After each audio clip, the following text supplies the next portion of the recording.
Makedoniyada student aktivistler we professorlar bilim reformasyna garşy dowam edýän protestleriň çäginde Skopje'de parlamentin öňünde jemlendiler.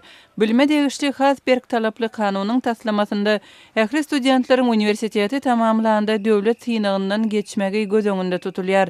Kanunyň tanqidçilari çäreleriň mektepleriň gararsızlygyny hop astynda goýýanlygyny aýdýarlar. Moldovada grajdan jemgyýetçiliginiň aktivistleri Kišiňowda täze parlamentiň birinji maslahatyny täze ýyl aýdymlary we gutlaglary bilen makulladylar. Aktivistler kanun çykarjylary raýatlaryň öňündäki borçlaryna we kanuny hormat goýmaga ündediler. Şeýle-de olar öňki parlamentde giň ýaýran korrupsiýa bilen bagly dawalary ýatlatdylar. Pakistanyň Peşawar şäherinde saglygy saklaýyş puwdagynyň ýüzlerçe işgäri aýlyklarynyň tölenmegini talap edip protest geçirdiler. Olar öz zähmet haklarynyň 8 aýlap tölenmänligini aýtdylar. Protestçiler BMG'niň Dünýä Saglyk Guramasynyň goldamagyndaky immunizasiýa boýunça programmanyň işgärleri, emma olaryň aýlyklary vilayet hökümeti tarapyndan tölenýär.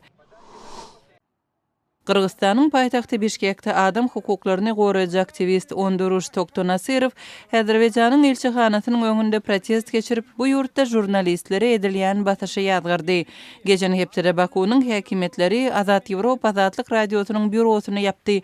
Jenaýat işleri boýunça derňewçiler büronyň işgärlerini aklawçylary gatnaşdyrmazdan sorak etdi. Dekabryň başynda Azerbaýjanda Azat Ýewropa Azatlyk radiosynyň habarçysy Hadija Ismailova siýasat bilen baglanyşykly diýilip hasap edilýän iş boýunça tutsak edilipdi.